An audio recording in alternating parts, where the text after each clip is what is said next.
जय जय रघुवीर समर्थ. वक्रतुंड महाकाय सूर्यकोटि समप्रभ. निर्विघ्नं कुरु मे देव सर्वकार्येषु सर्वदा.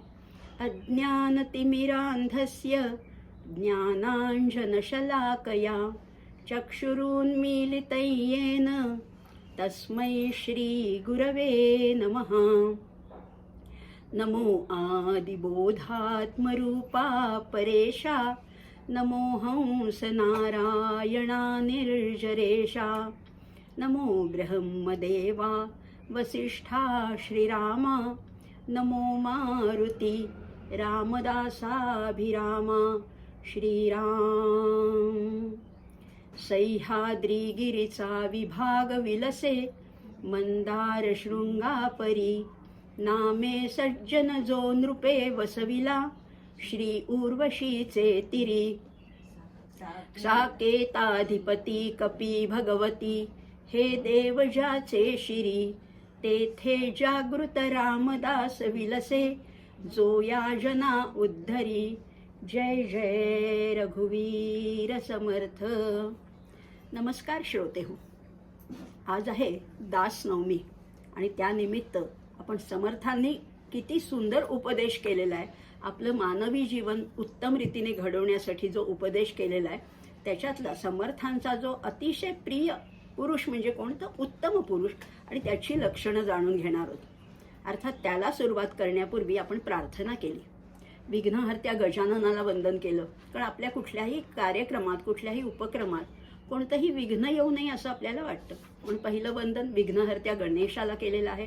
दुसरं वंदन अर्थातच सद्गुरूंना केलंय.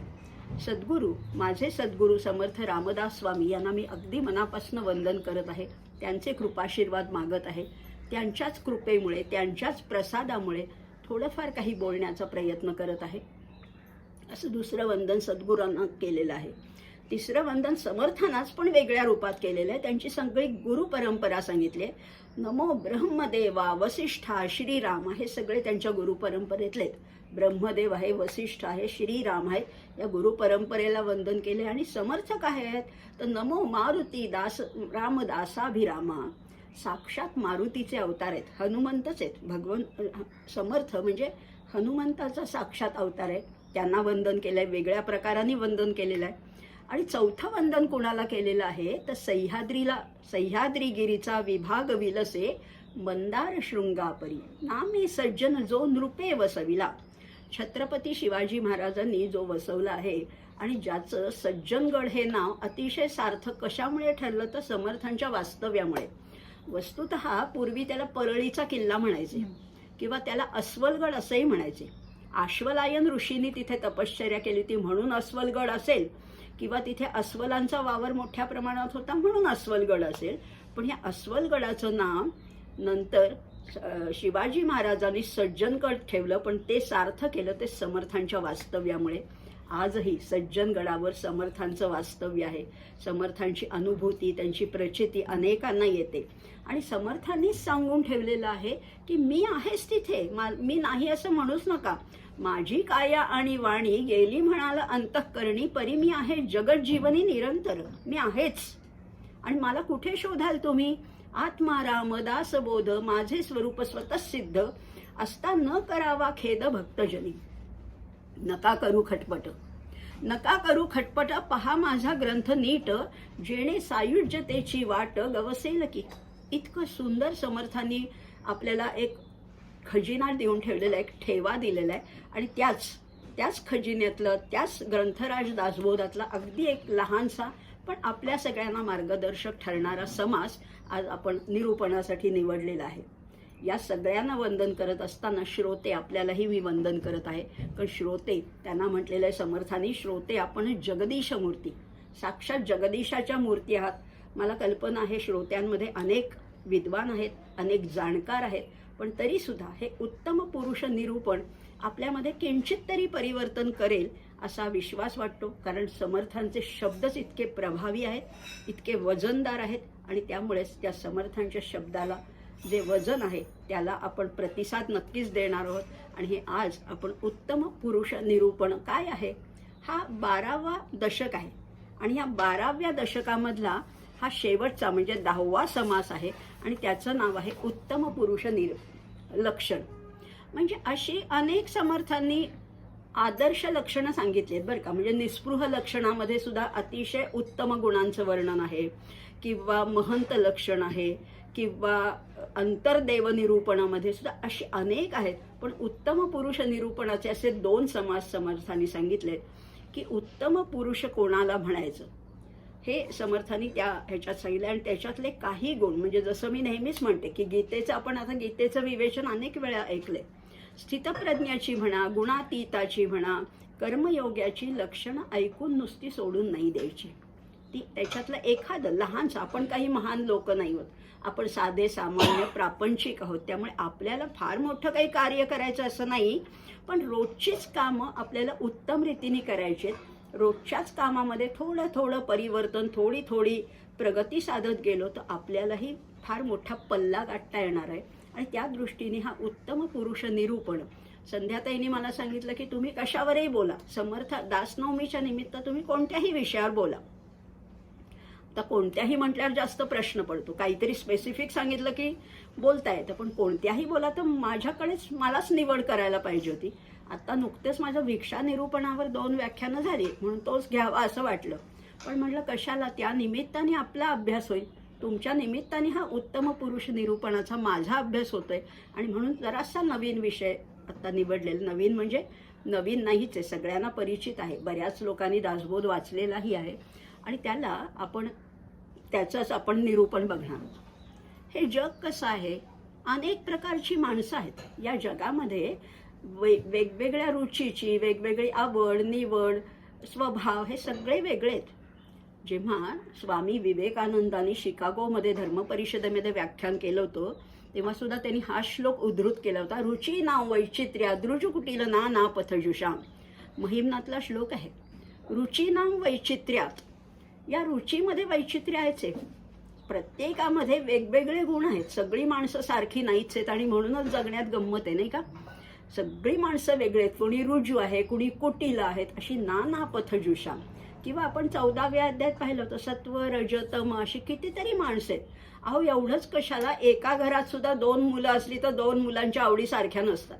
एकाला भेंडीची भाजी अतिशय आवडते आणि एक अगदी पानात टाकू देत नाही. असे एवढे जर रुची वैचित्र्य आहेत तर ह्या एवढ्या ब्रह्मांडामध्ये किती वेगवेगळ्या प्रकारचे लोक असतील. याच लोकांचे समर्थांनी 4 भाग केले बरं का. बद्ध, मुमुक्षु, साधक आणि सिद्ध. बद्ध आहेत ते अगदीच बद्ध आहेत, म्हणजे त्यांना हे माहितीच नाहीये की असं काही दासबोध नावाचा ग्रंथ आहे किंवा असं काही अध्यात्म असतं, अशा विचारांनी वागावं, आपलं जीवन उन्नत करावं हेही माहिती नाही, असे बद्ध लोक आहेत. त्यांचं वागणं कसं असतं, खाओ पिओ मजा करो, ईट ड्रिंक अँड बी मेरी, एवढंच जीवन असतं. असे अनेक लोक आहेत. ते म्हणतात काय करताय तुम्ही ते अध्यात्मन परमार्थन, ते दासबोध वाचन, ते गीता कशाला पाहिजे, मस्त खायचं प्यायचं मजा करायचं, अशी लोक आहेत. काही लोक थोडी मुमुक्षु, म्हणजे थोडं काहीतरी वाटते की अरे आपल्या आयुष्यात संकट येऊ नयेत, आपली सगळी दुःख निवारण व्हावं म्हणून काहीतरी निदान देवाला जावं, काहीतरी वाचावं, काहीतरी किंवा निदान काहीतरी कानावर पडावं म्हणून सुद्धा प्रवचनाला येतात लोक. हे मुमुक्षु आहेत, थोडं त्यांना मोक्षाची ओढ आहे. साधक आहेत ते मात्र आणखीन प्रयत्न करून रोज आपल्यामध्ये थोडं थोडं परिवर्तन करत उद्धरेद आत्मनात्मानम असं वागणारे सुद्धा आहेत, ते साधक आहेत.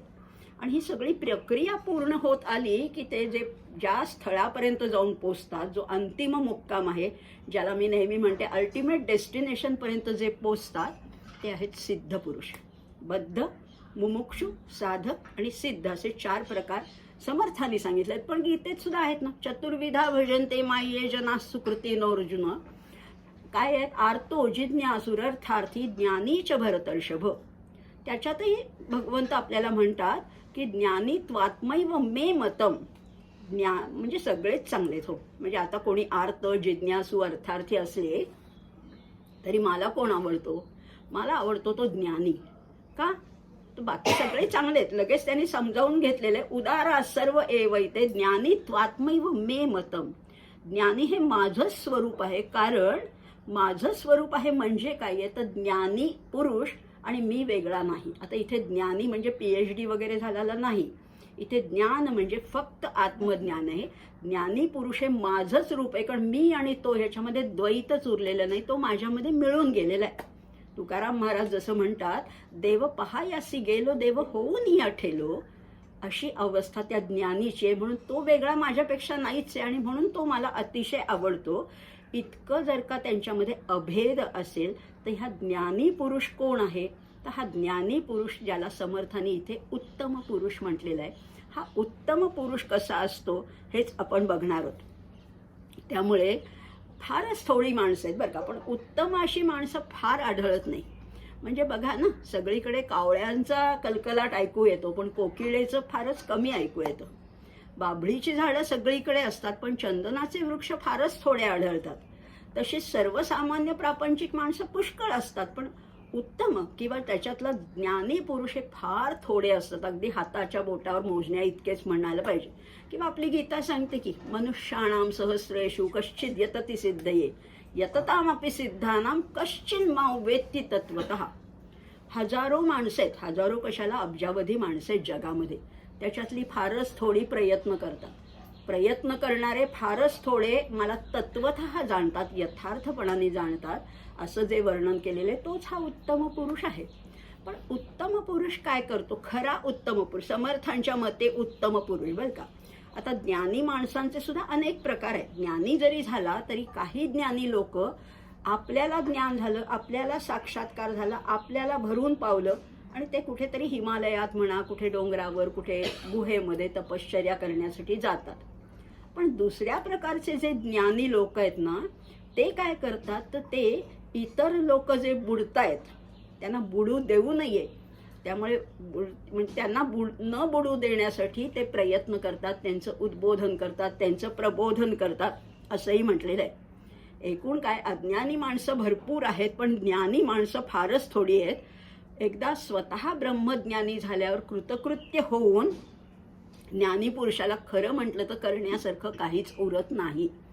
झाला साक्षात्कार, त्याच्याशी तादात्म्य पावलं की करायचे काय? नमे पार्थास्ति कर्तव्यं त्रिषु लोकेषु किंचन नान वाप्तम वाप्तव्यम वर्त एवच कर्मणी. मला मिळवायचं काही राहिलंच नाहीये असं ज्ञानी पुरुष म्हणला आणि आपल्या स्वतःच्या साधनेमध्ये म्हणा, स्वतःच्या त्या एकांतामध्ये जर का मग्न राहिला तर मग बाकीच्या या जनांचा उद्धार करणार तरी कोण? आणि मग त्याच्यासाठीच ही उत्तम पुरुषाची लक्षणं सांगितलेली आहेत. अशा ज्ञानी पुरुषांनी काय करायला पाहिजे तर समाजाला या आत्मज्ञानाकडे सन्मुख तरी करायला पाहिजे. असं ज्ञान आहे ते घेतल्याने तुमचं कल्याण होणार आहे. श्रेयस आणि प्रेयस जे आपण गीतेत नेहमी बघतो त्या श्रेयसाकडे वाटचाल करायची. आत्मज्ञान प्रत्येकाने करून घ्यायचे. हे आत्मज्ञान प्राप्त झाल्यानंतर काय मिळणार आहे? पदवी, सर्टिफिकेट, बक्षीस काही नाही मिळणार. आत्मज्ञान झाल्यानंतर काही मिळणार नाही, पण जो आनंद मिळेल तो इतका विलक्षण असेल की त्या आनंदाच्या डोहामध्ये आनंदाचे डोही आनंद तरंग अशी अनुभूती येते आणि तो अवर्णनीय आनंद आहे. हा आत्मज्ञानाचा आनंद आहे, तो अवर्णनीय, पण तो वाटावासा वाटतो. या लोकांना हे उत्तम पुरुष जे आहेत त्यांना हा आनंद अगदी भरभरून वाटावा असं वाटतो आणि त्यामुळे ते म्हणतात, बुडते हे जन देखवे ना डोळा म्हणून कळवळा येतो मनी. अशा बुडणाऱ्या लोकांना वाचवायला तर पाहिजेच, त्यांना पोहायला तरी शिकायला पाहिजे, निदान त्यांना पलीकडे न्यायला पाहिजे. हे पलीकडे नेणं म्हणजेच या उत्तम पुरुषाचं जे कार्य आहे ते आहे. आता ह्या 12व्या दशकाच्या 10व्या समासामध्ये समर्थांनी जी उत्तम पुरुषाची लक्षणं सांगितली आहेत त्याच्यापैकी काहीच लक्षणं आपण घेणार आहोत. 7-8 लक्षणं आपण बघणार आहोत. छोटासाच समास आहे, तसं म्हटलं तर 43 ओव्या आहेत या समासामध्ये. या 43 ओव्यामध्ये पण समर्थांनी सगळं अगदी सार ओतलेलं आहे. माणसानी वागावं कसं, आपलं कल्याण कसं करून घ्यावे, आपली बरं आणि समजा नाही साधलं, आम्ही त्या सिद्ध पुरुषापर्यंत नाही जाऊ शकलो तरी सुद्धा तोटा काही नाहीये, याचा साईड इफेक्ट काही नाहीये. जे मिळणार आहे ते आनंदच आहे आणि ती प्रगतीच्या दिशेने आपली वाटचाल होणार आहे. आणि दुसरी गोष्ट, समजा साधना अर्धी राहिली, अपूर्ण राहिली तरी ती वाया नाही जाणार, तीच पुढच्या जन्मी उपयोगी पडणार आहे. गमतीने मी नेहमीच म्हणते की ही आत्ताचं आयुष्य आहे ना, लोक म्हणतात अहो किती जन्म लागतील त्या मुक्तीसाठी, किती जन्म वगैरे काही नाही. आपण तर असं म्हणायचंच नाही किती जन्म लागतील. पुढच्या जन्मी मुक्ती आहे 100%. पुढच्या जन्मी आपण सगळे मुक्त होणार आहोत, मोक्षापर्यंत जाणार आहोत. मग काय करायचं?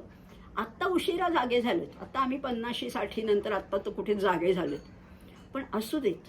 आत्ता इतकं काम करून ठेवायचं, इतकं काम करून ठेवायचं की पुढचा जन्म समजा मिळाला, माणसाचाच मिळणार आहे, किडा मुंगीचा नाही. ऊर्ध्वं गच्छन्ति सत्वस्था मध्ये तिष्ठन्ति राजसः जघन्य गुणवृत्तीस्था असं जर सांगितलं आहे, तर आपल्याला उत्तम जन्म मानवाचा मिळणार आहे. ह्याच्यासाठी आत्ता 60 नंतर का होईना जेवढा वेळ हातात आहे, किती आहे माहिती नाही, 5 वर्ष आहेत, 2 वर्ष आहेत, 10 वर्ष आहेत का 25 वर्ष आहे का उद्याच आहे काय माहित का आत्ता आहे, काही माहितीच नाही आहे मृत्यूचं. पण जेवढा काळ हातात आहे तेवढा सार्थकी लावायचा आहे. आणि मग सार्थकी लागण्यासाठी आम्हाला काहीतरी मॉडेल पाहिजे ना, आम्हाला काहीतरी आदर्श पाहिजे. आम्हाला सारखं डेमॉन्स्ट्रेशन लागतं. कितीही आम्ही पदार्थ केले, कितीही रेसिपीज वाचल्या तरी आम्हाला काही ते जमत नाही. ती मोदकाची मुरड कशी घालायची, ती पुरणपोळीमध्ये कसा उंडा भरायचा हे बघितल्याशिवाय समजत नाही. म्हणून आम्हाला सारखं डेमॉन्स्ट्रेशन लागतं, कुणीतरी करून दाखवायला लागतं. मग असे करून दाखवणारे आहेत का पुरुष? आहेत ना, मग त्याच्यासाठीच तर आहे हा उत्तम पुरुष समाज. हे लोक कसे वागतात? यद्यत आचरति श्रेष्ठ तत्तदेवे तरोजना सयत प्रमाणं कुरुते लोकस्तदनुवर्तते असं जर म्हटलंय, तर आता ह्या उत्तम पुरुषाची लक्षणं बघणार आहोत, त्याच्या ओव्या बघणार आहोत. त्याच्या संदर्भात गीतेतले, आता सगळे आपण गीतेशी परिचित आहोत म्हणून गीतेतले काही श्लोक किंवा इतरही काही अगदी आचार्यांचे असतील कुठले श्लोक आहेत तर तेही बघणार आहोत. आता अशा या अज्ञानी लोकांना परमार्थाकडे वळवण्यासाठी त्या ज्ञानी पुरुषाच्या अंगी कोणकोणते गुण असायला पाहिजे, आणि दुसरी गोष्ट म्हणजे आपलं कार्य यशस्वी होण्यासाठी प्रत्येकाने कोणकोणते उपाय योजायला पाहिजेत हे या उत्तम पुरुष समासामध्ये समर्थाने सांगितलेलं आहे. आता कसा आहे तो उत्तम पुरुष? एक तर तो व्यापक झालेला आहे, संकुचित. आपण सगळे संकुचित आहोत, आपल्यापुरतंच आपलं विश्व आहे. माझं घर, माझा संस्कार, माझी मुलं, माझा घर, माझी बंगला, माझी गाडी, एवढंच आमचं विश्व. फार तर माझे नातेवाईक, माझ्या मैत्रिणी, एवढंच. पण शेवटी आम्ही देहाला सर्वस्व मानतोय. आत्मा आहे माहिती आहे, शब्दशः माहिती आहे, पण अनुभव काही येत नाही. आम्ही सगळं देहाला. मी कोण विचारल्यावर पहिल्यांदा मी माझं नाव सांगते, माझं शिक्षण, हुद्दा, कोणाची कोण, कोणाची पत्नी, कोणाची बहीण, कोणाची आई, हे एवढंच सांगते. सगळं देहाशी निगडित आहे. पण हा जो ज्ञानी पुरुष आहे तो इतका व्यापक झालाय, इतका व्यापक झालाय, आणि खऱ्या अर्थाने बरं का, खऱ्या अर्थाने व्यापक झालाय की त्याला संकुचित नाहीये, त्याचं कोतं मनच नाहीये, तो व्यापक झालाय. अगदी त्याचं मन इतकं विशाल झालंय. एक भावगीत आहे बरं का, आज हृदय मम विशाल झाले, त्यात पाहुनी गगन लाजले. आपण म्हणतो गगन सगळ्यात विशाल आहे, पण ते माझं मन इतकं विशाल व्हायला पाहिजे की गगनाला लाज वाटली पाहिजे, अरे मी केवढंच आहे, हे याचं अंतःकरण बघा.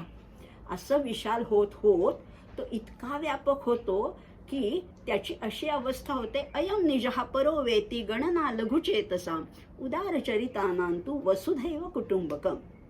आम्ही काय म्हणतो, हे माझं आहे, हे तुझं आहे, माझं तुझं करण्यातच आयुष्य जातं. राष्ट्राच्या सुद्धा सीमा आखण्यातच त्याच्यावरनं भांडणं. आता बघतोय आपण रशिया आणि युक्रेनमध्ये काय चाललंय, किंवा आपलेही सतत कोणाशी तरी काही वाद असतात. चीन असेल, पाकिस्तान असेल, सतत हे माझं आणि हे तुझं. जेव्हा आपण हद्द आखतो ना, तेव्हा स्वतःला आपण बंदिस्त करत असतो.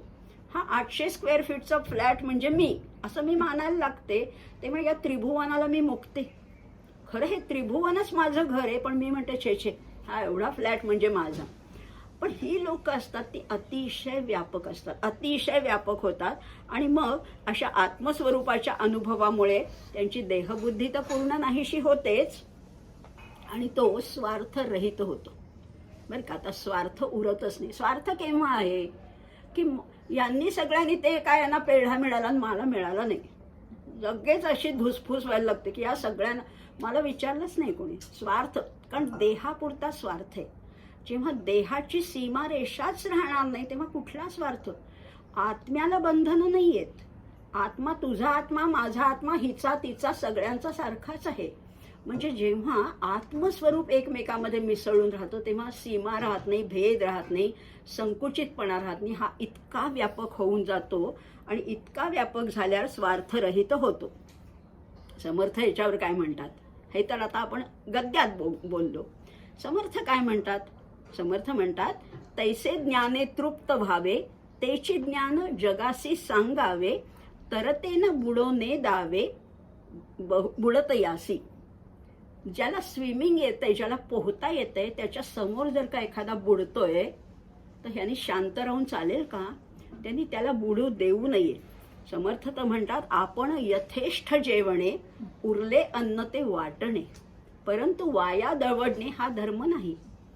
तुम्ही जेवा, तुम्हाला अगदी पोटाला चिमटा घेऊन काही दुसऱ्यांना मदत करा असं म्हणत नाहीयेत. तुम्ही यथेष्ट जेवा, पण उरलंय ते निदान भुकेल्याच्या तोंडी लागू देत. अर्थात हे आता व्यवहारातला सिद्धांत आहे, पण हा अन्नापुरता नाही घ्यायचा. तर ज्ञान सुद्धा आपल्याला ज्ञान झालं, आत्मज्ञान झालं, सगळ्यांना म्हणजे त्या अगदी ज्ञानाने तो साक्षात्कार झाला, तर हे ज्ञान सगळीकडे वाटायला पाहिजे. आणि हेच उत्तम पुरुषाचं लक्षण आहे असं म्हटलेलं आहे. तर ते न बुडवणे दावे बुडत यासी. आता दुसरा मुद्दा काय, हे तर झाला एक व्यापकपणाचं लक्षण. आणि असा जो मनुष्य आहे, एकदा तो स्वार्थरहित झाला की त्यामुळेच तो सगळं आपलं जे जीवन आहे उरलेलं, जेव्हा जाग आली तेव्हापासूनच पुढचं जीवन. तुकाराम महाराज म्हणतात, नित्य नवा दिस जागृतीचा. तुका म्हणे, मना पाहिजे अभ्यास, नित्य नवा दिस जागृतीचा. रोज जागृतीचा दिवस आहे. जेव्हा तुम्हाला पूर्वी आता जाऊ दे, लहानपण गेलं, असंच गेलं, तरुण पण गेलं, प्रौढ पण गेलं, आता जागे झालेत ना. आता जागे झाल्यावर तरी याच्या पुढचं, ह्या क्षणापासून पुढचं आयुष्य ते दुसऱ्यांसाठी वापरायचे. दुसऱ्यांच्यावर काहीतरी त्यांचं कल्याण व्हावं. परोपकार नाही म्हणत बरं का, कारण उपकारामध्ये सुद्धा एक देण्याची भावना आहे. मी यांच्यावर उपकार केला म्हणजे मी शहाणी झाले ना, मी मोठी आणि तुम्ही कमी झालात, मी उपकार केला असंही नाही. पण दुसऱ्यांच्या कल्याणासाठी आतून तळमळीने वाटणं, याला म्हटलेलं आहे दुसऱ्यांचं कल्याण किंवा श्रेयस साधणं आहे. त्यामुळे ते स्वतःचं आयुष्य सुद्धा, आणि आयुष्य खर्च करणं म्हणजेच वेळ खर्च करणं आहे. दुसऱ्यासाठी वेळ देणं म्हणजेच आपलं आयुष्य सार्थकी लावणं आहे. मग समर्थ काय म्हणतात बघा, शरीर परोपकारी लावावे. शरीर कुठे लावायचे? शरीर परोपकारी लावावे, बहुतांच्या कार्यास यावे, उणो पडो ने दावे कोणी एकाचे. पुष्कळांचं कार्याजवळ म्हणजे पुष्कळांच्या अगदी अंतःकरणाच्या जवळ जागा मिळवावी. आता कशी काय मिळणार? लोक तर कितीतरी जगामध्ये वाईट आहेत, दुष्ट लोक आहेत, आपलं अगदी हेवा करणारे, मत्सर करणारे कितीतरी लोक आहेत. त्यांच्या अंतःकरणाच्या जवळ आम्हाला कशी काय जागा मिळणार? मिळू शकते, कारण इथे म्हणले उणो पडो ने दावे कोणी एकाचे. जिथे कुठे कमी तिथे आम्ही, असं जर का तुमची वृत्ती असेल, कुठलीही गोष्ट असू दे, जिथे काही कमी आहे, शरीराने असेल, मनाने असेल, कधी कधी शब्दांनी सुद्धा आपण दुसऱ्यांच्या उपयोगी पडू शकतो. एखादा अगदी डिप्रेशनमध्ये गेलेल्या व्यक्तीला तुमचे 4 शब्द सुद्धा मोलाचे ठरू शकतात. आर्थिक असेल, कुठल्याही प्रकाराने दुसऱ्याला मदत करण्याचा जर का विडाच उचलला तर दुसऱ्यांमध्ये आपल्याला लोकप्रियता लाभू शकते. कुर्याद विद्वांस तथा सक्तश्चिकीर्षुर लोकसंग्रहम. ज्याला लोकसंग्रह करायचे त्यांनी स्वतः थोडी तरी झीज सोचली पाहिजे असंही म्हटलेलं आहे. मग आता इथे म्हणले आयुष्य दुसऱ्यासाठी खर्च करायचं. असा मनुष्य जो आहे, ज्याने ठरवलंय की आता आयुष्य इतरांसाठी, उरलो उपकारा पुरता, असं जर का आपल्याला करायचं असेल तर अहो जगामध्ये किती दुःख आहेत, किती संकट आहेत, किती आपत्ती आहेत. या सगळ्यांना काही मी पुरा पडू शकणार नाही. पण मी पुरा पडू शकणार नाही ही जरी फॅक्ट असली तरी सुद्धा माझ्या परीने जेवढं होता येईल तेवढं जर का दुसऱ्यांसाठी करायचं मी ठरवलं तर वेळ अपुराच पडणार की. मग वेळ अपुराच पडणार. आणि मी नेहमीच गमतीने म्हणते की आपल्या सगळ्यांच्याच दिवसाला 24च तास आहेत. तुमच्याही 24 तास आहेत, यांच्याही, आणि मोदींच्या सुद्धा दिवसाचे 24च तास आहेत. त्यांना काही स्पेशल दिवस दिला नाही पंतप्रधान म्हणून. मग ते कसे 18 तास काम करतात, अतिशय कमी झोप घेऊन त्यांना जमतं, आणि आम्हाला काय, आमचं झोपेतच निम्मा वेळ जातो. मग आता हे जर का ठरवलंय की काहीतरी मला कल्याणासाठी काम करायचंय तर मी एक क्षण सुद्धा वाया दवडणार नाही. या 24 तासाचं असं सुंदर विभाजन करीन, अशी टाईम मॅनेजमेंट करीन की एक क्षण सुद्धा वाया जाता कामा नये. आता कसं करायचं हे नेहमीच मी बोलते. आता ह्या वर्गात तर आपल्याला हे सगळ्यांना परिचित झाले. एकात एक कामं बसवायची. एक काम होईपर्यंत दुसरं काम लगेच झालं पाहिजे. चहा इथे बघत बसायचं नाही, तो चहा कसा उकळतोय, तोपर्यंत 2 कामं इकडची भांडी आवरून होतात, काहीतरी करून होतं. म्हणजे प्रत्येक कामामध्ये काम बसवलं की टाईम मॅनेजमेंट जमतं, वेळ उरतो. आणि मी नेहमीच सांगते, दिवसाला 24 तास असले तरी आपण 25वा तास निर्माण करायचे. निर्माण केला की बरोबर त्याचा सदुपयोग होतो. आणि कामं तर आवासून पडलेली आहेत. बरं, कामं नसतील तर तुम्ही आपली प्रगती तर करायचीच आहे. पुस्तकं वाचा, टिपणं काढा, नोट्स काढायच्या आहेत. आणखी स्वतःला रोज रोज रोज एक एक पायरी आपल्याला उंचावर जायचं आहे. आणि मग आपला वेळ कधीही वाया घालवायचा नाही. समर्थ काय म्हणतात ह्याच्यावर? समर्थ म्हणतात, आलस्य अवघाच दौडावा, आळस टाकूनच द्या, येत न उदंडची करावा, शब्द मत्सर न करावा कोणीही एकाचा. आळस दौडायचं आहे. आळसाला जागाच द्यायची नाही, थाराच द्यायचं नाही आपल्या घरात. यत्न उदंड करावा. समर्थाने तर प्रयत्नाचं महत्त्व किती सांगितलंय. यत्न तो देव जाणावा. प्रयत्नालाच देव मानलं तर प्रयत्न करणाऱ्याला कधीही कमी पडत नाही. कोशिश करने वालों की कभी हार नहीं होती, आहे ना. प्रयत्न सतत करायचा. कुठला प्रयत्न? स्वतःला घडवायचा. फक्त अध्यात्म नाही, फक्त वाचन नाही, फक्त ग्रंथ वाचलेत एवढंही नाही. अगदी तुमची आर्थिक परिस्थिती वाईट असेल तर काहीतरी सुधारण्यासाठी प्रयत्न करायचे. काही घरामध्ये जर का आपल्याला काही चांगल्या गोष्टी करायच्या त्याच्यासाठी प्रयत्न करा. नुसतंच गीता आणि उपनिषद हा म्हणतच नाही आहे मी. काहीतरी रोज प्रयत्न करायचे, रोज स्वतःला उंच पायरीवर न्यायचे. असं केलं तर इथे म्हटलेलं आहे आणखीन त्याच्यातच, यत्न उदंड करावा म्हटल्यानंतर म्हणतायत समर्थ, शब्द मत्सर न करावा कोणी एकाचा. कोणाचा हेवा करू नये, कुणाला टाकून बोलायचं नाही, कुणाला निंदा करायची नाहीये. मग कसं वागायचंय? समर्थानीच मनाच्या श्लोकामध्ये सांगून ठेवलंय, मना श्रेष्ठ धारिष्ठ जीवी धरावे, मना बोलणे नीच शोषित जावे. तुम्ही तुमच्या तोंडावर संयम ठेवू शकाल, पण जगाच्या तोंडावर नाही ना. जग आम्हाला काही बोलतं, काही तुमच्यावर टीका करतात, निंदा करतात, वाटेल ते बोलतात, तुमचा समोर सुद्धा अपमान करतात. एवढी लोक जगात आहे. पण समर्थ म्हणतात, समर्थ किती खंबीर होते तरी सुद्धा ते म्हणतात, मना बोलणे नीच शोषित जावे. बरं, दुसऱ्यांनी नीच बोललं, चुकीचं बोललं, मला अपशब्द बोलले, ते मी सोसायचे. पण मग मी असंच म्हणायचं का ते नाही का मला बोलले, मग मी पण त्यांना असं नाही. पुढे लगेच म्हणतात, स्वये सर्वदा नम्र वाचे वदावे. लोक बोलू देत ना, लोक कितीही वाईट शब्द बोलले, पण स्वतः नम्र वाचे वदावे. आपण अतिशय गोडच बोलायचे आणि त्या नम्रतेनेच दुसऱ्याला जिंकता येतं. त्यामुळे इतकं समर्थाने सांगले. आणि स्वये सर्वदा नम्र वाचे वदावे, मना सज्जनासी रे निववावे. त्यांना निववून टाकायचे. आपण बोललो होतो, निवणे ह्या शब्दावर पण बोललो. निववायचे म्हणजे शांत करायचे. आणि कितीही वाईट माणूस असला तरी तुम्ही जर का त्यांच्याशी चांगले वागला तर समोरच्याला 4 वेळा तो वागेल वाईट, पण 5व्या वेळा तो शरण येईल. त्यामुळे असं वागता यायला पाहिजे, एवढं सांगितलंय समर्थाने. आता पुढचा मुद्दा असा आहे की ज्ञानी पुरुष जसं बोलतो तसं आचरण करतो. लोक जगामध्ये पुष्कळ आपण बघतो, बोलणं वेगळं आणि वागणं वेगळं. गीतेत सुद्धा निष्काम कर्मयोग सांगितलाय नाही का. कर्मण्येवाधिकारस्ते मा फलेषु कदाचन. याचा मी अगदी सुंदर अर्थ सांगेन, छान मस्त सगळा श्लोक तुम्हाला पटेल असं सांगेन. पण त्याबद्दल तुम्ही काय मला देणार? तुम्ही देणार आहात का पैसे मला त्याच्याबद्दल मोबदला?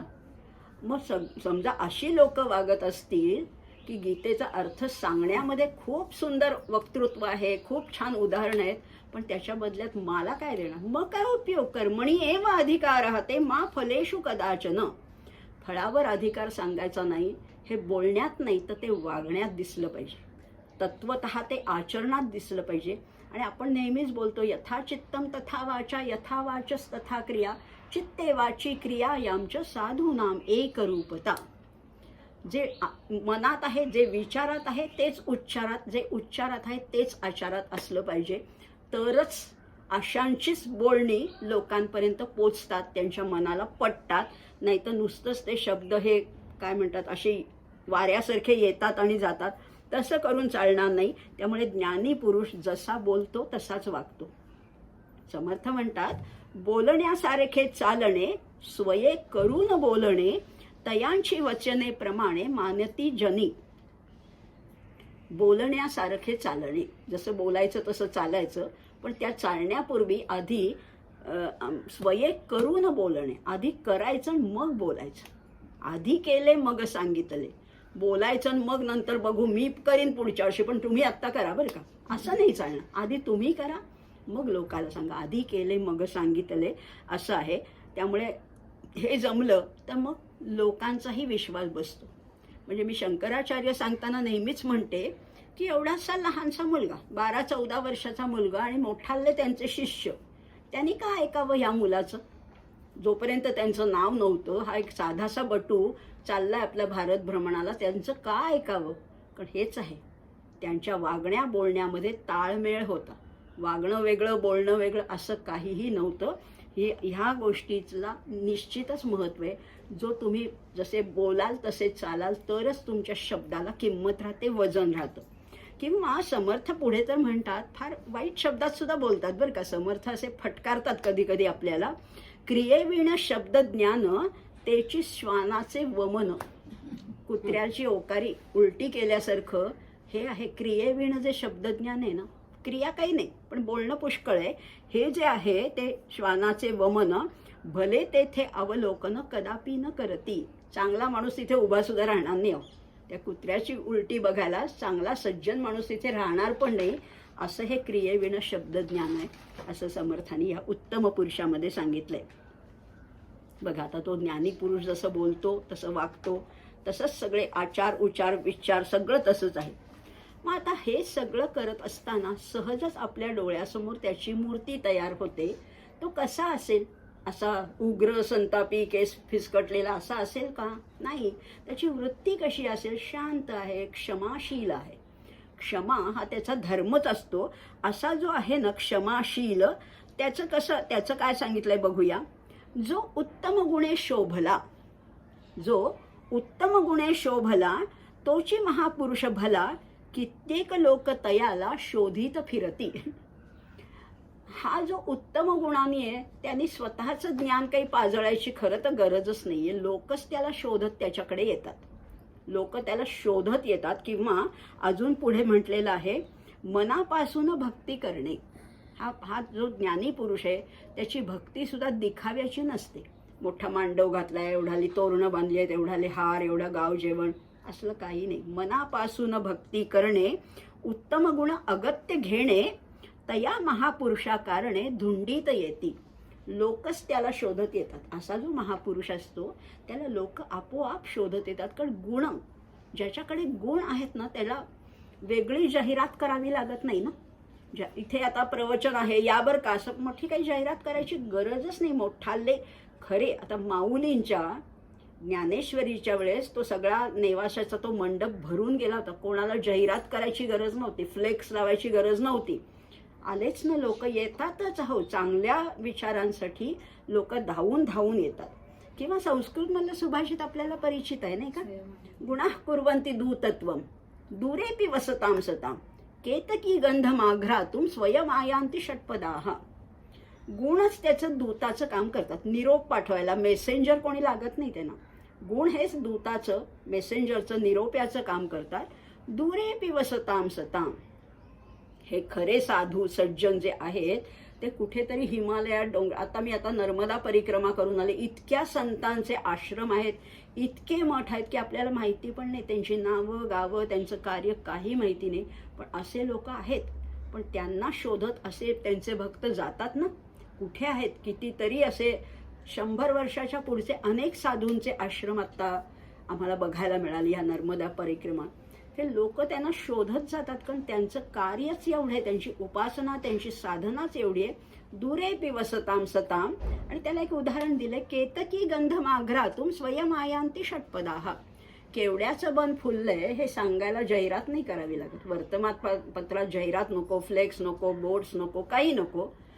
केवडा फुललाय हे सांगायला भुंग्यानं लागत नाही, ते भुंगे बरोबर त्या केवड्याचा गंध शोधत येतात. मग असं हे संतांचं पण आहे, अशा ह्या उत्तम पुरुषाचं, ह्या ज्ञानी पुरुषाचं पण हेच लक्षण आहे. त्यामुळे त्यांना बरोबर शोधत येतात.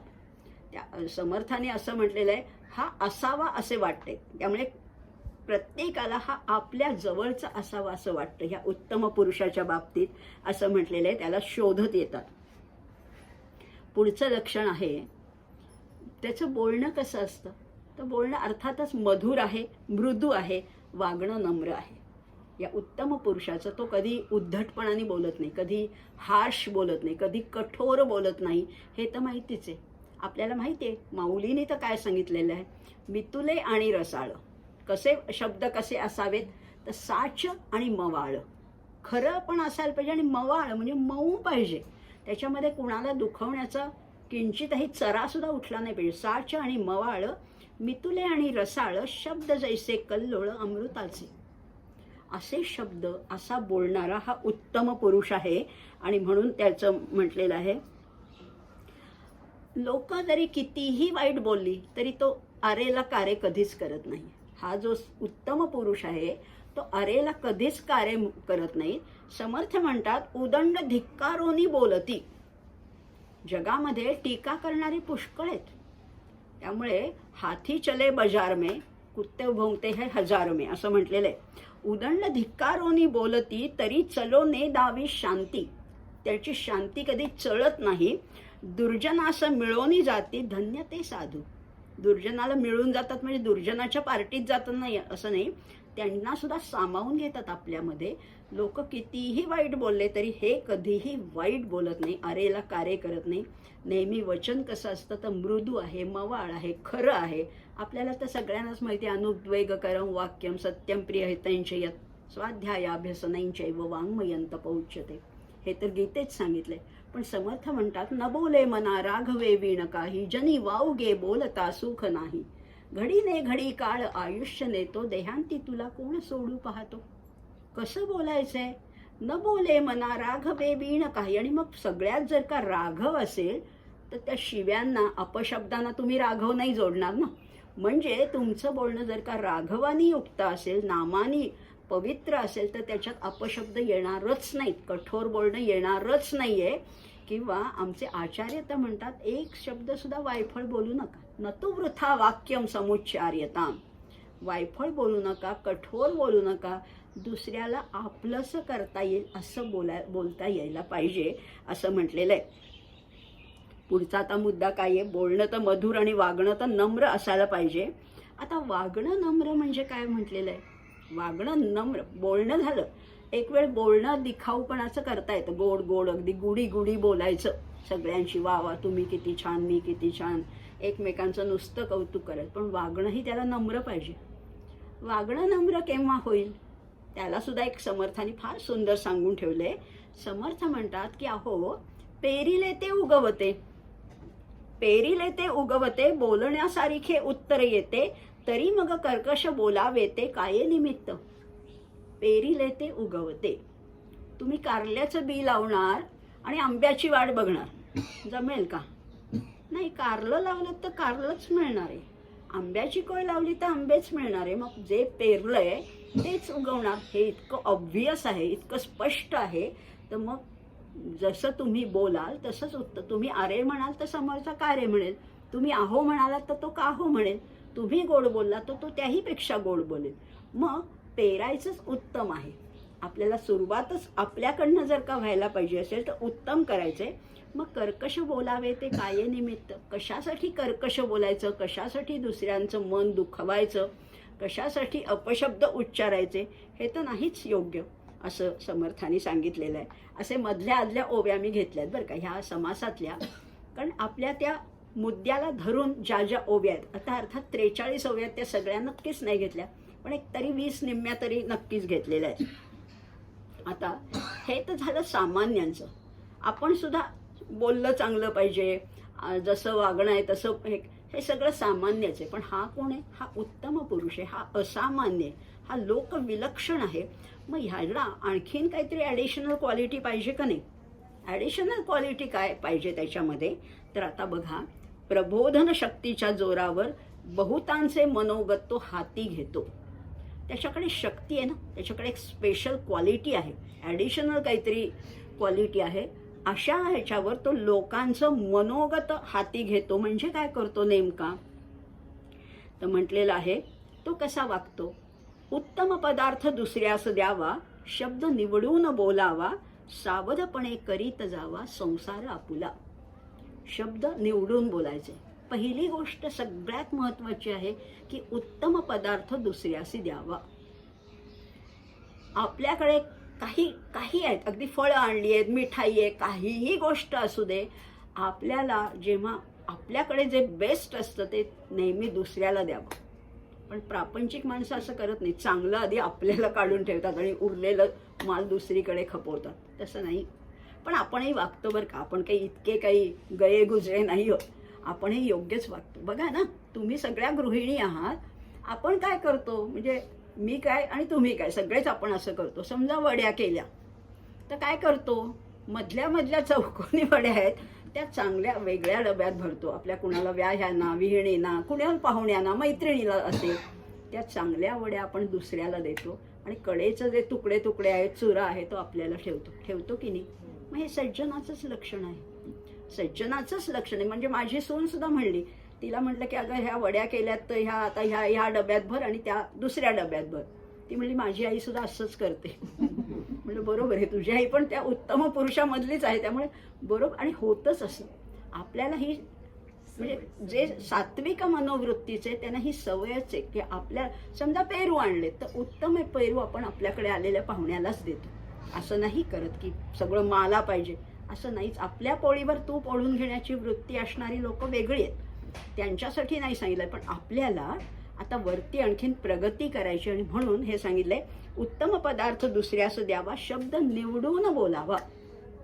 शब्दामध्ये सुद्धा निवड पाहिजे. शब्द अनेक आहेत, समानार्थी शब्द सुद्धा पुष्कळ असतात नाही का. मी नेहमीच सांगते बघा, तुम्हाला तर सगळ्यांना पाठच झालंय की पाण्याला किती शब्द आहेत, अनेक आहेत. सूर्याला किती शब्द आहेत, अनेक आहेत. पण वाटेल त्या सूर्याला वाटेल ते नाही म्हणायचं. उगवत्या सूर्याला मार्तंड नाही म्हणायचं आणि 12च्या सूर्याला सविता नाही म्हणायचं. वेगळं आहे. सविता वेगळा, सूर्य वेगळा, भास्कर वेगळा, पूषण वेगळा, मार्तंड वेगळा, सगळे वेगळे. तपन वेगळा. तपन हा तापणारा सूर्य, अगदी 1-1.5चं ऊन असतं, त्याला तपन म्हटलेलं आहे. म्हणजे शब्द सुद्धा बोलताना निवडून बोलायचं आहे, हार्शली काहीही बोलायचं नाही. अगदी साधी आता मला अशी त्या लिहिण्यामुळे म्हणा किंवा बोलण्यामुळे सवय लागली की मी तुझ्याकडे नक्की येईन असं नाही मी म्हणत, कारण नक्की हा फारसी शब्द आहे. मी तुझ्याकडे निश्चित येईन. साधे शब्द आपल्याला निवडायची सवय लागली पाहिजे.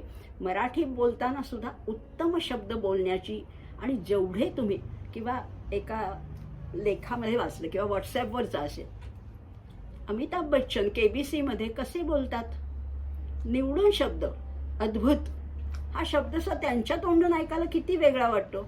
एक माणूस म्हणलं, मी ते सगळे शब्द लिहून काढले आणि ते रोज बोलायला लागलो, माझ्या भाषेमध्ये फरक पडतोच.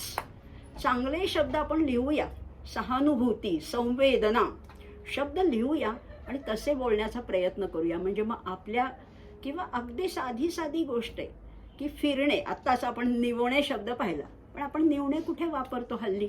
आपण म्हणतो फॅन खाली ठेवा, फ्रीजमध्ये ठेवा, थंड करा. निवणं शब्द आपल्याला माहिती नाही. पूर्वीच्या बायका वापरायच्या निवणे.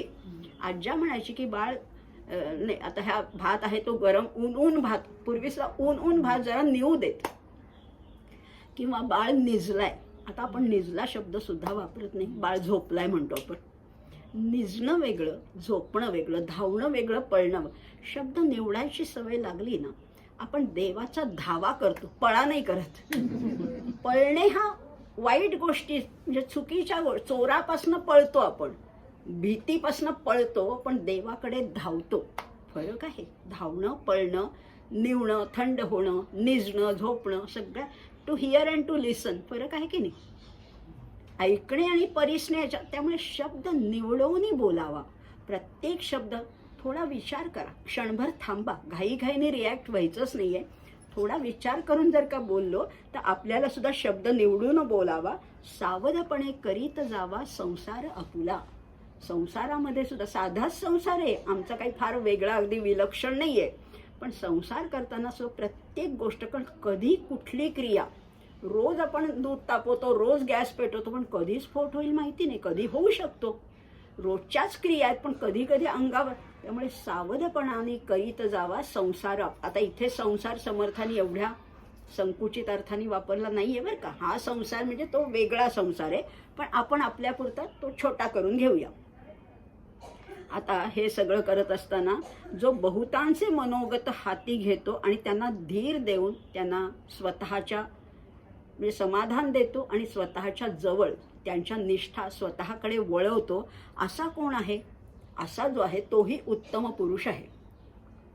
असं म्हटलेलं आहे, जेणे बहुतांश घडे भक्ती तेहे रोकडी प्रबोध शक्ती. लोकांना भक्ती मार्गाकडे वळवायचे.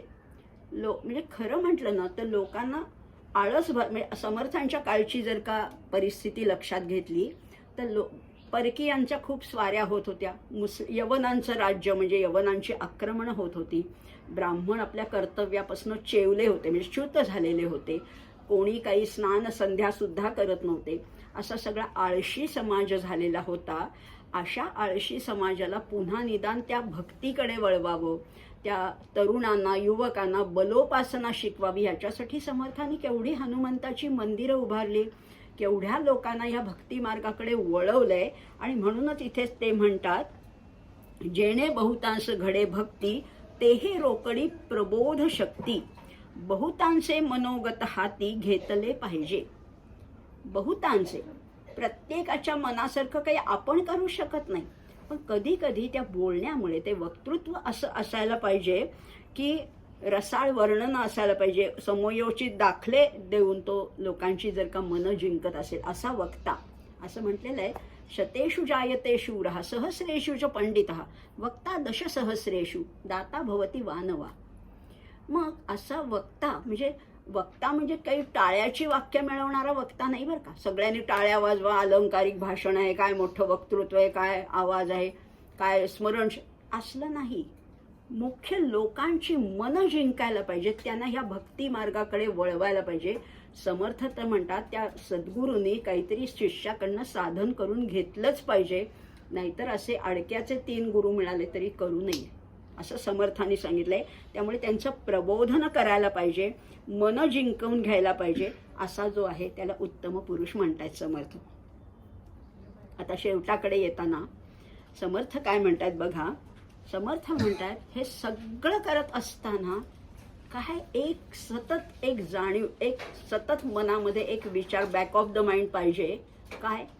कधीही मरण येऊ शकतो, कधीही कुठल्याही क्षणी तो काळ आपल्यावर झेप घालेल, आपल्यावर उडी घालणार आहे. आणि म्हणून समर्थ काय म्हणतात बघा, मरणाचे स्मरण असावे. मरणाचे स्मरण असावे केव्हा? सतत आजारी पडल्यावर, काहीतरी दुखणं झाल्यावर नाही, मरणाचे स्मरण असावे, हरिभक्तीस सादर व्हावे. आणि जेव्हा मरणाचं स्मरण असतं ना, तेव्हा आहे तेवढा काळ सार्थकी लागण्याची एक वृत्ती बळावते. कधी मरण येईल माहिती नाही. एकनाथ महाराजांची कथा तर आपल्याला सगळ्यांना माहिती आहे. एक माणूस त्यांच्याकडे आला आणि तुम्ही कसे शांत राहता, मग त्यांनी सांगितलं की अरे तुझं तर 7 दिवसांनी मरण आहे. तेव्हा या 7 दिवसांनी मरण आहे म्हटल्यावर तो माणूस एकदम शांत झाला, घरची सगळी निर्वानिरव केली, बायका मुलांशी अतिशय प्रेमाने वागला आणि 7व्या दिवशी आला. महाराजांना म्हणाला की नाही आला हो, 7 दिवस झाले अजून मरण नाही आलं. तेव्हा एकनाथ महाराज म्हणले, नव्हतंच मरण, पण तुला सांगण्यासाठी तुला 7 दिवसात फक्त ते मरण डोळ्यासमोर दिसत होतं म्हणून तू कुणावर रागवला नाही, चिडला नाही, ज्यांची त्यांची देणी होती ती देऊन टाकलीस. तसं आमचं नेहमीच असतं. निंदन्तु नीति निपुणास यदि वास्तुवन्तु लक्ष्मी सदा समाविशतु गच्छतु वा यथेष्टम अद्यैव मरणमस्तु युगांतरे वा. आज मरण आहे तरी वागणं असंच आहे, आणि युगांतराने 100 वर्षांनी मला मृत्यू आहे तरी वागणं चांगलंच आहे. आता 100 वर्षांनी मग आता कसंही वागा, काहीही करा, वाटेल तसं वागा, नाही चालणार. अद्यैव वा मरणमस्तु युगांतरे वा न्यायात पथा प्रविचलंती पदन्न धीराः. जे धीर पुरुष आहेत, जे विवेकी आहेत, ते कधीही आपल्या न्याय्य मार्गापासून क्षणभर सुद्धा ढळत नाही, कणभर सुद्धा त्याच्यातनं च्युत होत नाही. असं म्हटलेलं आहे, मरणाचे स्मरण असावे, हरिभक्तीस सादर व्हावे, मरोन कीर्तीस उरवावे, योग्या येणे प्रकारे. समर्थांचं तर हे आवडीच आहे. मरोनी कीर्तीस उरवावे, कीर्तीवर म्हटलंय बरं का. ही कीर्ती कुठली आहे? मरावे परी कीर्ती रूपे उरावे. आणि ही कीर्ती टिकून राहिली पाहिजे. आता किती वर्ष झाली समर्थांच्या ते होते जेव्हा देहामध्ये, ते जाऊन सुद्धा किती वर्ष झाली आहेत, पण अजूनही आपण त्यांचं नाव का घेतो? कारण त्यांचे विचार आहेत तेवढे प्रभावी आहेत. त्यांनी विचारांनी आपल्या मनाचा अक्षरशः ताबा घेतलेला आहे. माऊली जाऊन किती वर्ष झाली, हे तुकाराम महाराज, नामदेव महाराज, एकनाथ महाराज, किती वर्ष झाली, पण अजूनही त्यांचं नाव टिकून आहे. आपलं राहणार आहे का? 10-15 दिवस झाले, दिवस पाणी झाले की लोक म्हणतील कोण? असं व्हायला नकोय. आपल्याला जर का कीर्ती प्राप्त करायची असेल तर मरून सुद्धा ती कीर्ती काही काळ तरी राहिली पाहिजे. काही काळ. प्रसिद्धी मिळवणं वेगळं बरं का, आणि कीर्ती मिळवण्यासाठी फार आयुष्य लावावं लागतं सार्थकी. प्रसिद्धी कुणालाही मिळू शकते. वर्तमानपत्रात नाव येणं ही फार काही मोठी गोष्ट राहिलेली नाही. टी व्हीवर झळकणं एवढं काही मोठं नाही आहे. पण मेल्यानंतर सुद्धा जी कीर्ती आहे ती अशा प्रकाराने टिकवायची, असा हा उत्तम पुरुष आहे. मृत्यूनंतर सुद्धा ज्याची कीर्ती अनेक वर्ष गायली जाते तोच खरा उत्तम पुरुष असंही म्हटलेलं आहे. आता हे सगळं झाल्यानंतर शिष्य इतके भारावून जातात. अर्थात कल्याण स्वामींनी तर हा सगळा दासबोध लिहून घेतलाय. अवतीभोवती शिष्य होते आणि त्यांना असं वाटायचं की समर्थ काय एक एक अमृतासारखा शब्द सांगतायत, काहीतरी समर्थांना आपल्याकडनं द्यावं. पण समर्थांनी तिथे सुद्धा बरोबर योग्य प्रकाराने अंजन घातलेलं आहे शिष्यांच्या डोळ्यामध्ये. समर्थ ह्याच समासात म्हणतात, आमची प्रतिज्ञा ऐसी, काही न मागावे शिष्यासी. काय म्हणतात? प्रतिज्ञाच आहे माझी की शिष्यांकडनं काहीही घ्यायचं नाही, कुठल्याही स्वरूपात. कुठल्याही, पैसे वगैरे तर त्यावेळेस फार नव्हतंच, पण काही फळ फूल, काही शाल वस्त्र, काहीही नको. काही न मागावे शिष्यासी. पण मग एक मागणार आहेत समर्थ, आपणा मागे जगदीशासी भजत जावे. मी गेलो तरी तुम्ही हे चालू ठेवा. ही अध्यात्माची, ही भगवत नामाची परंपरा तुम्ही चालू ठेवलीच पाहिजे असं समर्थ म्हणतात. आणि ही परंपरा कशी आहे तर ह्या जे ज्ञानी पुरुष आहेत ना, त्यांनी खूप लोकसंग्रह केलेला आहे. हजारो लोक त्यांचे, हजारो काय जास्तच खरं, असे त्यांचा लोकसंग्रह होता. आणि प्रबोध शक्तीच्या जोरावर ते अनेकांचे मनोगत हाती घेतात. त्यांना धीर देऊन समाधान देणारे जे खरे उत्तम पुरुष आहेत ते बरोबरच्या लोकांना हळूहळू तयार करतात. हळूहळू लोक त्यांचं बघून का होईना, त्यांच्या शब्दांनी प्रभावित होऊन का होईना, तसं आचरण करतात. भगवंताच्या मार्गामध्ये ते चालायचा निदान प्रयत्न करतात. अगदी 2-4 पावलं अडखळत का होईना, फार अगदी मोठ्या वेगाने नाही जाता येत, पण निदान प्रयत्न तरी करतात. भगवंताची भक्ती चालू ठेवा असं ते आपल्या अनुयायांना सांगतात. आणि हळूहळू विवेकाने आणि धीराने या भगवंताकडे वळवण्याचं कार्य समर्थांनी केलेले, अनेक संतांनी केलेले. आणि म्हणून ते म्हणतात की आपणा मागे जगदीशासी भजत जावे. हा समर्थांचा खरं म्हटलं तर आपल्यासारख्यांना उपदेश आहे. आपल्यासारख्यांना म्हणजे आपण ह्याच्यात या लक्षणात कुठे बसत नाही आहोत, पण बसणारच नाही एवढे पण आपण काही मागासलेले नाही आहोत. एखादं लक्षण तरी आपल्याला आत्मसात करता येईल, एखादं लक्षण तरी अंगामध्ये मुरवता येईल. अगदी त्या तोडीचं नाही, पण आपलं काल होतो त्यापेक्षा आज आयुष्य आणखीन बेटर होईल एवढा तर आपल्याला प्रयत्न निश्चितच करता येईल. नाही तर मग नुसताच दासबोधाची पारायण करून काय उपयोग. पारायण जरूर करायचंय, पण पारायणातनं प्रत्येक समासावर थोडा तरी विचार व्हायला पाहिजे, विमर्श व्हायला पाहिजे, त्याच्यावर चर्चा व्हायला पाहिजे. आणि त्याच्यातनं आपल्याला काय निवडता येईल ते आपण निश्चितच घेऊया. असं आपण समर्थांना एक आपल्या वतीने एक अभिवचन देऊया की आम्ही आमच्यामध्ये निश्चित परिवर्तन करू. या ग्रंथराज दासबोधाचा आमच्यावर अल्पसा का होईना परिणाम होईल. आणि अल्पशा परिणामातलं अल्पसं जरी आम्हाला आचरणात आणता आलं तरी या ग्रंथराज दासबोध वाचनाचं सार्थक होईल असं मला वाटतंय. त्यामुळे एवढंच बोलते, समर्थांना वंदन करते, आपणा सर्वांना वंदन करते. आणि आपण थांबूया इथेच. फोडिले भांडार धन्याचा हा माल, मी तो हमाल भारवाही. हे सगळं धन्याचा माल आहे. समर्थांनी सांगितलेलं तो माल भांडार फोडलेलं आहे, त्याच्यातलं एवढंसं माझ्या हाती लागलं, त्याच्यातलं एवढंसं मी तुमच्यापर्यंत पोहोचवलं, मी हमाल आहे भारवाही, एवढीच नम्र प्रार्थना आहे. त्यामुळे त्वदीय वस्तू गोविंद तुभ्यम समर्पये असं समर्थाना म्हणते आणि इथेच विराम घेते. जय जय रघुवीर समर्थ.